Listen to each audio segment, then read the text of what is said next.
So welcome to my channel and आज हम यहाँ पे ज्योग्राफी के ऊपर डिस्कस करेंगे। तो हमारा डिस्कशन का जो विषय है आज या जो टॉपिक है, एक बात मैं पहले क्लियर कर दूँ, मैं हिंदी इंग्लिश दोनों में बोलूँगा।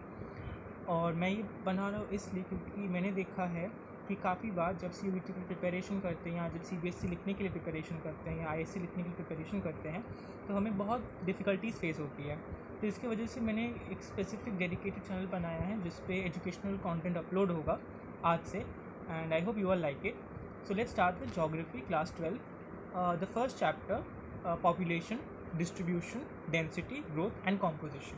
तो बेसिकली क्या है, जब हम बात करते हैं पॉपुलेशन के बारे में तो पॉपुलेशन हम किसे कहते हैं। तो देखिए, पॉपुलेशन एक ऐसा टर्मिनोलॉजी है जो कि एक बहुत ही वाइड कॉन्टेक्स्ट में यूज़ किया जा सकता है। तो जब आप अपने 1 मार्क या 2 मार्क या फिर 5 मार्क्स के आंसर लिख रहे हो, अगर स्पेशली आप 5 मार्क्स के आंसर लिख रहे हो और वहाँ पे पॉपुलेशन रिलेटेड क्वेश्चन आता है तो आपको लाइक अगर 5 मार्क्स का क्वेश्चन है तो उसमें आपको अगर क्वेश्चन आता है कि व्हाट इज़ पॉपुलेशन, तो उसमें आपको क्या लिखना है, उसमें आपको मेनली 5 पॉइंट्स पे टच ऑन करना है। तो सबसे पहले पॉइंट आपको जो टच ऑन करना है कि population is a collection of individuals. तो it is a collection of individuals, ये आप नोट डाउन कर लीजिए मेरे साथ, इंडिविजुअल्स। ठीक है, तो सबसे पहला होगा कि collection of individual. Secondly, population एक स्पेसिफिक एरिया में होगा, collection of individuals in a specific area, ठीक है। और इनका एक स्पेसिफिक डेमोग्राफी होता है, ठीक है, और एक्सेट्रा जो पॉइंट्स होते हैं उस पर आपको टच ऑन करना है। तो हमारे पास अभी 2 पॉइंट्स है, collection of individuals in specific area in a given time,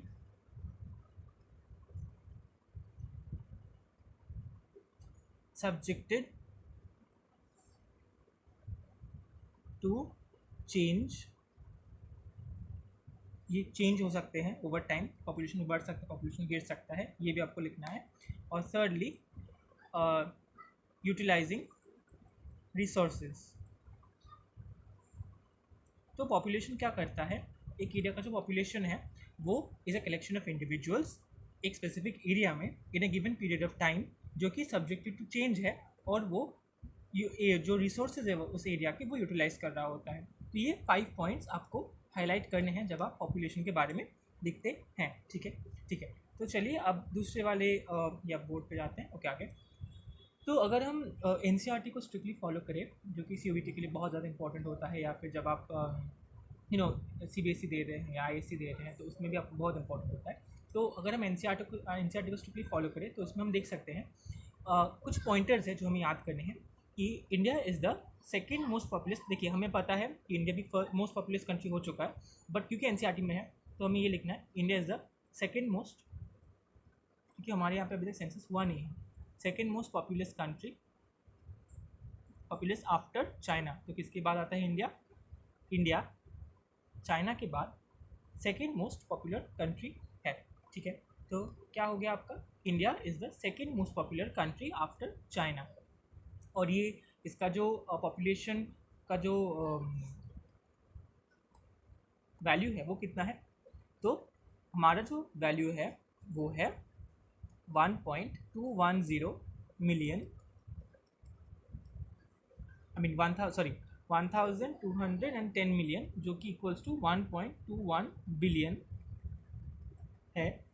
और ये कौन से ईयर के लिए है, this is for the last conducted census 2011। अब यहाँ से एक क्वेश्चन आपके पास और आ सकता है, स्पेशली CUET में या फिर दूसरे कॉम्पिटेटिव एग्जाम्स में, कि when was the last census conducted in India? So the last census conducted in India was in 2011, ठीक है।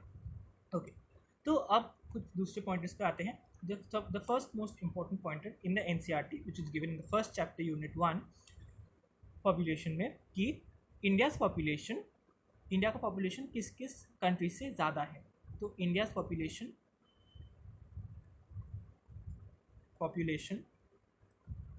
Is larger than which countries, कौन सी कंट्री से ज़्यादा है।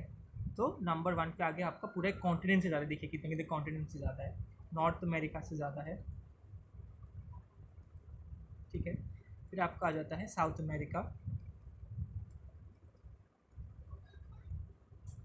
और ऑस्ट्रेलिया।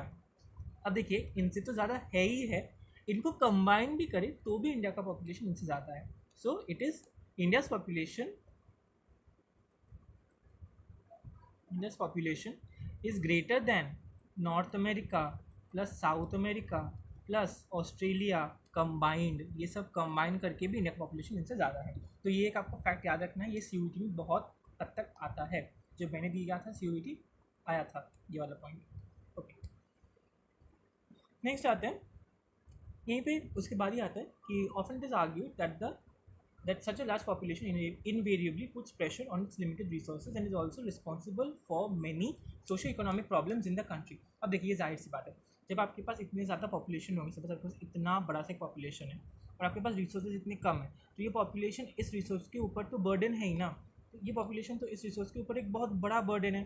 तो जब ये वाला जो पॉपुलेशन है आपका, ये जो पॉपुलेशन है, सपोज अगर आपके पास अभी आज सपोज ऐसे 5 लोग हैं, मान लीजिए आपके पास 5 लोग हैं और आपके पास सपोज़ जो खाना पानी है, जो आपके पास सपोज़ जो फूड है वो सिर्फ 2 है, तो जो 5 लोग हैं वो इन 2 ही चीज़ों के लिए बहुत ज़्यादा, ये जो 2 ही चीज़ें इनके लिए बहुत ज़्यादा मेहनत करेंगे या फिर इनको पाने के लिए बहुत, जो कि इंडिया में हो रहा है। जैसे आप भी देख सकते हैं CUET का एग्ज़ाम हो गया या फिर जो भी एग्ज़ाम होते हैं उसमें बहुत ज़्यादा कॉम्पिटिशन होता है। तो this is one of the major reasons for that. तो ये होगा, तो बहुत ज़्यादा प्रेशर होता है लिमिटेड रिसोर्सेज के लिए। तो सबसे पहला पॉइंट हमारे पास आ गया, there is lot of pressure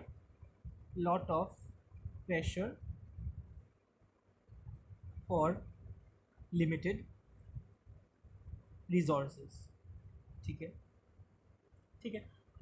secondly क्या आता है, क्योंकि इस रिसोर्स पे बहुत ज़्यादा प्रेशर होता है तो क्या होगा, इनके बीच में ऐसे आपसी दंगे भी हो सकते हैं। ये इसके साथ लड़ाई करेगा, ये इसके साथ लड़ाई करेगा, ये इसके साथ लड़ाई कर रहा है, ये इसके साथ लड़ाई कर रहा है। तो इसमें क्या हो रहा है, जो सोसाइटी है उसमें प्रॉब्लम्स हो रहे हैं, इकोनॉमी में प्रॉब्लम्स हो रहे हैं। तो हमारे पास सेकेंड पॉइंट जो आ गया वो है number 2, creates socio economic problems. और ये प्रॉब्लम्स कहाँ पे होते हैं, उस कंट्री में होते हैं। जब भी हम यहाँ पे बात करें, हम कंट्री स्पेसिफिक बात करें, ये हमें भूलना नहीं है। ठीक है, अब चलिए नेक्स्ट वाले पॉइंट पे आते हैं।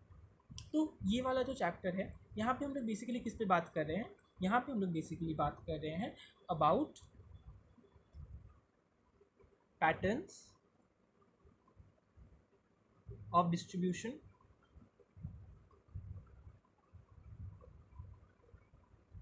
Density,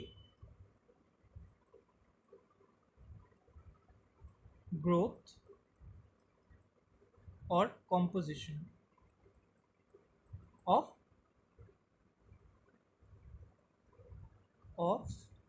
Indian population.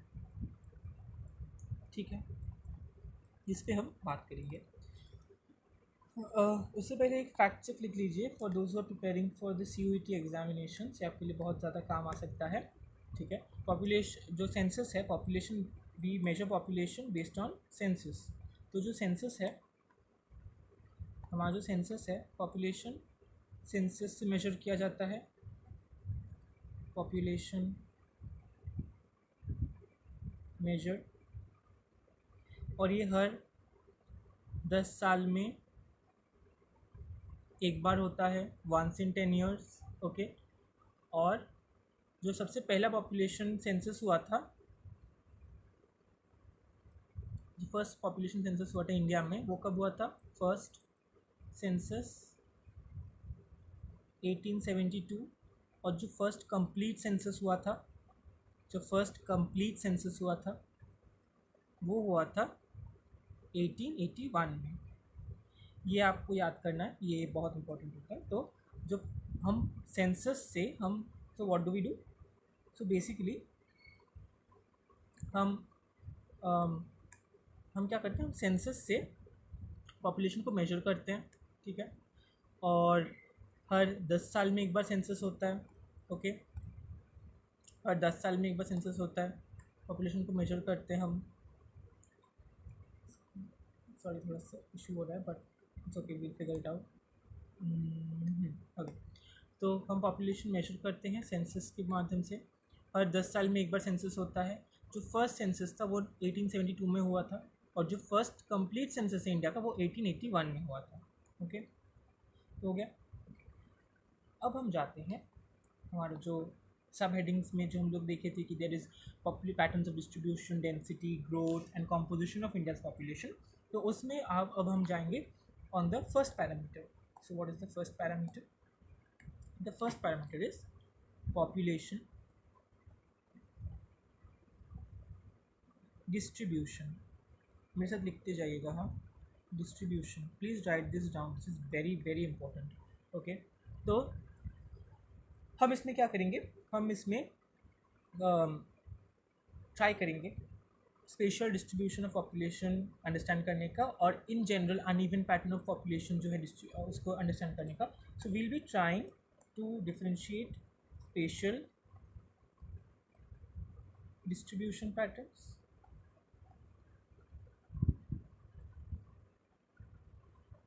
okay, then we will be trying to distinguish on uneven patterns। okay, so let's look at it। तो जब हम इसको अच्छे से देखेंगे, what we understand is that you will see there's a map। okay, I will try to attach the map. If I'm unable to attach the map, you can look it up। I'll try to attach the map anyway, but उसमें अगर आप जब देखोगे, जिसमें आप देखोगे the major population centers, the major population centers in terms of states are number 1 Maharashtra. ये लिख लीजिए, आपका आता है Maharashtra,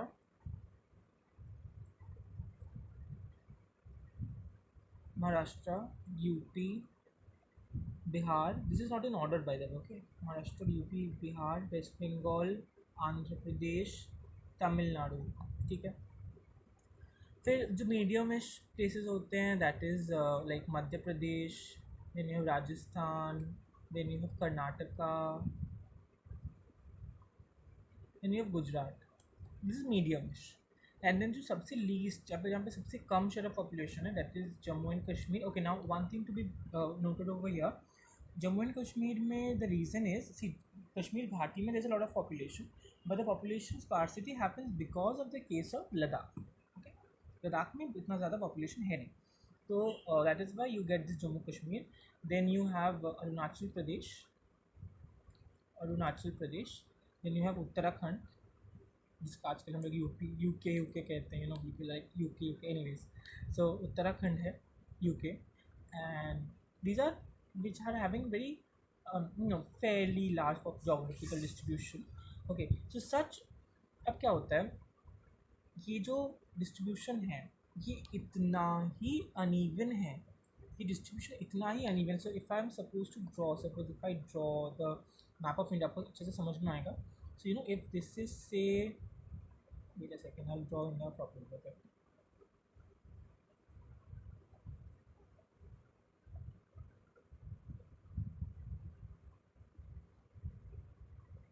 you know, I can draw India properly, but the thing is, because this is something different, issue होता है। So if we look at it, say suppose, you know, if this is say India, okay, तो say अगर ये India का map है, okay, this is Gujarat, okay, now one thing, this is a very rough map, okay, don't base this as, you know, a perfect map, but yeah, this is Gujarat। South में तो ऐसे भी ज़्यादा नहीं होता है, but या one thing, Kerala does have, so suppose this is the southern part of India, then you have Kerala over here. Now let us look, I will be highlighting it, जितना ज़्यादा उसमें हाईलाइट होगा उतना ज़्यादा पता चलेगा। तो suppose this, see in the northern plains, this belt, this is very very densely populated. This is very densely populated. The population over here is very dense. Okay, the next dense population we get in is in Kerala. Kerala में काफ़ी densely populated है, and this entire region of West Bengal, again because of the Gangetic Plain region, this is very densely populated.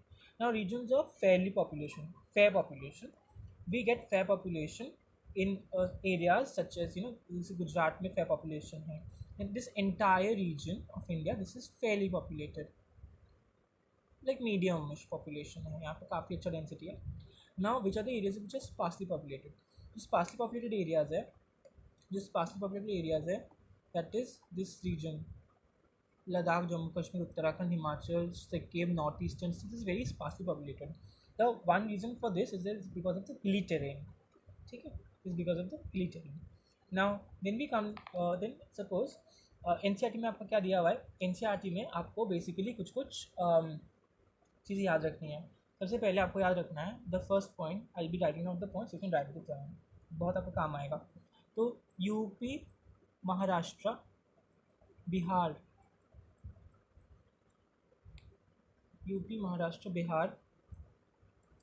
Waste Bengal, Andhra Pradesh, Tamil Nadu, Madhya Pradesh, Rajasthan, Karnataka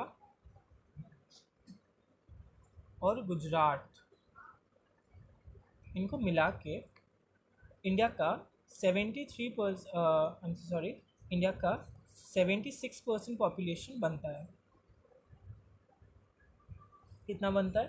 76% population just from this 1 2 3 4 5 6 7 8 9 10 states. So 76 population from 10 states. Okay, then जो sparsely populated states है उनका percentages दिया हुआ है. You can remember this comes a lot, it can come in CUET. जैसे Jammu and Kashmir का 1.04%, अरुणाचल प्रदेश का, just make a chart of it, it will be very easy for you, 0.11%, और उत्तराखंड का 0.84% है. ठीक है, ओके. नाउ इतना जो स्पेशली अनइवन डिस्ट्रीब्यूशन है, like if we just look see, this is so uneven, this population distribution is so uneven. यहाँ पे ज़्यादा है, देन अचानक से यहाँ पे मीडियमिश है, यहाँ पे मीडियम है, यहाँ पे कम है, यहाँ पे कम है. सो इतना जो आपका पॉपुलेशन का जो इतना अनइवननेस है, this is the spatial distribution of population in India, suggests that there is a close relationship. ये NCERT का line है. So what does it suggest? It suggests spatial distribution suggests that spatial distribution suggests कि there is a close relationship, there is a very close relationship, there's a close relationship between the population and physical, socio-economic and historical factors. जैसे अगर if we look over here, जैसे मैंने कहा था the physical factors क्या है? This is the Gangetic Plain.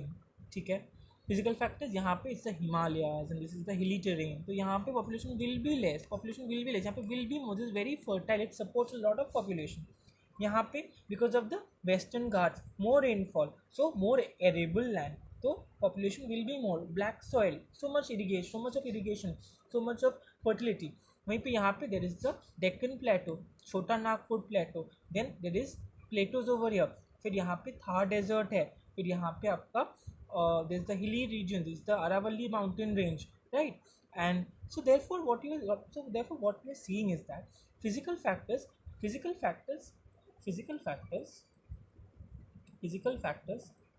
100% have a effect on the population distribution, have effect population distribution. Then we come to socio-economic factors, right? Then we come to the socio-economic factors. Socio-economic factors में क्या आता है? जैसे suppose these city regions, this is the hub, Kolkata है यहाँ पे, there's Delhi, then over here there's Bombay, then over there there's the industrial belt. तो यहाँ पे population ज़्यादा होगा. Then you come to the historical factors. What are the historical factors? See, in Kerala there has been a high sustained high density population since the It's a very historical time period. So these are the reasons for which you can have a very high, population distribution, population density in certain areas. Okay, now then we come to the next part. यहाँ पे जैसे NCERT में भी the same thing which has been given is that northern plains. So NCERT में I'll give the points. There's northern plains, north plains, deltas, coastal regions. जैसे केरला का देखा था हमने, coastal regions. They will have high population density. Population नहीं, high population density. ठीक है, वहीं पे आपका जो हिमालयाज हो गया, north eastern states, Rajasthan, sorry for the hand writing, यहाँ पर राजस्थान हो गया, these will have low population because of deserts etc. Okay, then now one very important factor which comes is that due to irrigation, peninsular states